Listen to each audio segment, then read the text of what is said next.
आदरणीय बंधुओं, माताओं व मेरी प्यारी बहनों, राधे राधे। आप सभी का हमारे YouTube चैनल जीवन की धारा पर बहुत बहुत स्वागत है। बंधुओं, आज हम इस वीडियो में पुरुषोत्तम मास महत्तम का 28वां अध्याय सुनेंगे, जिसे सुनने सुनाने से भगवान श्री पुरुषोत्तम की कृपा से मनुष्य की आयु, बुद्धि, यश और बल बढ़ता है। कथा महत्तम सुनने के बाद यदि आप हमारे चैनल पर नए हैं तो कृपया हमारे चैनल को सब्सक्राइब करें, बेल आइकन को प्रेस करें ताकि हमारी वीडियो की नोटिफिकेशन सबसे पहले आप तक पहुंचे। वीडियो को शेयर व लाइक भी जरूर करें। बंधुओं, कल की कथा में भगवान नारायण नारद जी को करदय ब्राह्मण की कथा सुनाते हुए बताते हैं कि वह कंजूस ब्राह्मण अपने बुरे कर्मों के दंड को भोगता हुआ पहले प्रेत और फिर वानर योनि में गया, परंतु वानर योनि पाकर भी वह मृग तीर्थ में पहुंचा, क्योंकि एक बार उसने अपने मुख से पुरुषोत्तम महा की प्रशंसा की थी।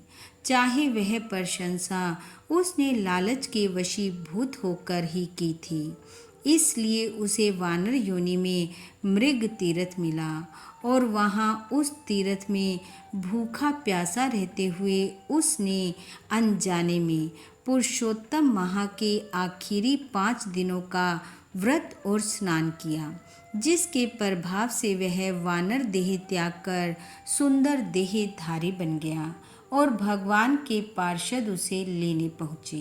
बंधुओं, यहाँ तक की कथा हमने कल के अध्याय में सुनी।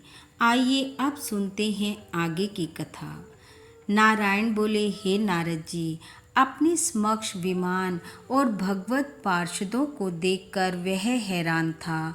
उसके हृदय की दुर्बलता को देखकर पुण्यशील और सुशील पार्षद कहने लगे, हे विभो, गोलोक को चलिए, आपने विशेष स्थान श्री पुरुषोत्तम की शरण प्राप्त की है, अब देर न करें। गणों की बात सुनकर करदय बोला, मुझे अपने अनेक कर्मों को अभी भोगना शेष है। किस कर्म से छुटकारा पाकर मुझे गोलोक प्राप्त हो रहा है? वानर बोला, हे हरि के प्यारो, यह दिव्य सुंदर शरीर मुझे किस पुण्य के कारण से मिला है, वह मुझसे कहिए। नारायण बोले, इस प्रकार पूछने पर हरि दूत कहने लगे, क्या तुमको नहीं मालूम कि पुरुषोत्तम मास में धर्म साधन पुरुषोत्तम है? भगवान विष्णु को प्रिय होने के कारण ही इसे पुरुषोत्तम नाम मिला है। इसी मास का तुम तप कर चुके हो, जो देवताओं को भी अलभ्य है। मुख में रोग होने के कारण फल आदि ना खाकर तुम फेंक देते थे, स्वयं निराहार रहते थे और उन गिरे फलों को अन्य प्राणी खाकर तृप्त होते थे। दुख के कारण तुम जल भी नहीं पी पाते थे। इस तरह तुमसे पुरुषोत्तम मास में अनजाने में तप एवं व्रत हो गया। तुमने इस वन में विचरण करते धूप, जाड़ा, बरसात आदि सब दुख सहे तथा अंत में परम पवित्र तीर्थ में गिरकर 5 दिन डुबकी लगाते रहे। इस प्रकार रोग के कारण अनजाने में पुरुषोत्तम मास का यह स्नान भी तुमसे हो गया। यह तुम्हारे तप का ही फल है। पुरुषोत्तम मास का जो स्नान आदि श्रद्धा पूर्वक करते हैं, उसके फल की कौन प्रशंसा कर सकता है? तुमने अपने स्वार्थ की सिद्धि जिस प्रकार की है, वैसी कौन कर सकता है? पार्षद बोले, पुरुषोत्तम भगवान को प्रसन्न करने का इसके समान और कोई दूसरा साधन नहीं है। श्री नारायण कहने लगे, उन दूतों से अपने पुण्यों की प्रशंसा सुनकर वह प्रसन्न हुआ तथा उसने उस स्थान के देवता, कालंजर पर्वत एवं पेड़ों को प्रणाम किया। विमान की परिक्रमा करके वह उस पर बैठ गया। देवता फूलों की वर्षा, किन्नर गंधर्व स्तुति, वाद्य आदि बजाने लगे। वह विमान में बैठकर गोलोक में चला गया, जिसमें जाकर फिर लौटना नहीं है। दो भुजा वाले भगवान श्री कृष्ण के दर्शन कर आनंद से गो सेवित उस लोक में रहने लगा। श्री नारायण बोले, देवता इस मास के इस चमत्कार को देखकर प्रशंसा करते अपने अपने लोक को चले गए। नारद जी बोले, हे ऋषियों में श्रेष्ठ, आपने दिन के प्रथम भाग के कर्म कहे, अब दूसरे भाग के कर्म कहिए। नारायण बोले, प्रातः कर्म करने के बाद मध्याह्न संध्या करें, तिल से तर्पण करें, पंच यज्ञ करें, भूत बलि कोए कुत्ते आदि को दें, द्वार पर आकर गो दोहन काल तक अतिथि को देखें, मिलने पर अन्न जल से उसका सत्कार करें, ब्रह्मचारी सन्यासी तथा भिखारी को यथाशक्ति अन्न दान करें। उसके बाद पूर्वाभिमुख होकर शुद्ध वस्त्र धारण कर शुद्ध स्थान में स्वस्थ रहकर प्रसन्न चित्त से भगवत प्रसाद ग्रहण करें। भोजन एक पात्र में दो व्यक्ति कदापि ना करें। जो कांसे के पात्र में रख कर खाता है उसकी आयु बुद्धि यश तथा बल बढ़ते हैं।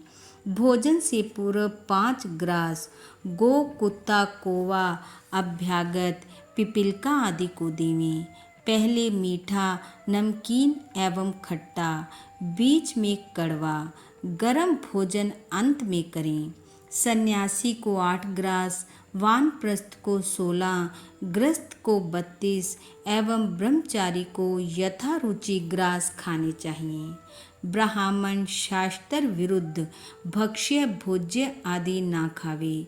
भोजन करने के बाद जल दान कर पितृगणों को तृप्त करे। कुल्ला करके हाथ शुद्ध करे। पेट पर हाथ फेरकर आहार के पाचन के लिए अगस्त, कुंभकर्ण, शनि एवं भीमसेन का स्मरण करे। फिर भगवान कृष्ण को प्रसन्नता पूर्वक स्मरण करे। मुख शुद्धि के लिए पान खावे। इस प्रकार इस कार्य के बाद श्रेष्ठ शास्त्रों का अध्ययन करे। आजीविका ना होने पर भी 2 घड़ी तो स्वस्थ मन होकर अध्यात्म विद्या का श्रवण ध्यान करे। उसके बाद भगवान का ध्यान कर अपने कारोबार व्यापार में लगे। जब सूर्य अस्त होने वाला हो तब घर में आकर या तीर्थ में संध्या वंदन करे। संध्या समय टल जाने पर अर्धरात्रि तक अवश्य संध्या करे। जो नियम से संध्या करता है वह तेजस्वी होता है। संध्या के बाद तारे निकलने तक गायत्री मंत्र का पाठ करे। सूर्य तथा दिशाओं के देवताओं को नमस्कार करे। फिर नौकरों या घर के अन्य सदस्यों सहित थोड़ा भोजन कर शयन करे। अपने घर में पूर्व, ससुराल के घर में दक्षिण दिशा में और परदेश में पश्चिम की ओर सिर करके सोवे। उत्तर की ओर सिर कभी ना करे। सुखपूर्वक शयन के लिए अगस्त, माधव, महाबली, कपिल मुनि तथा आस्तिक मुनि का नाम स्मरण करे। सिरहाने जल का कलश रखे। रात्रि में 2 पहर सोवे। बाद में उठकर वेद अध्ययन करे। इस प्रकार दैनिक कर्तव्य करने वाला सुख को प्राप्त होता है। भगवान श्री नारायण बोले, यह गृहस्थ आश्रम के सुंदर कर्तव्य कर्म वेद के समान है। संसार की भलाई के लिए ही मैंने तुमसे ये वचन कहे हैं। इति श्री वृद्ध नारदीय पुरुषोत्तम मास महत्तम 28वां अध्याय समापत। बोलो विष्णु भगवान की जय। बोलो पुरुषोत्तम भगवान की जय।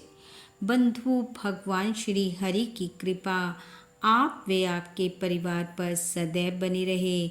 आपका घर आंगन खुशियों से महकता रहे। इन्हीं शुभकामनाओं के साथ आप सबका बहुत बहुत धन्यवाद। राधे राधे।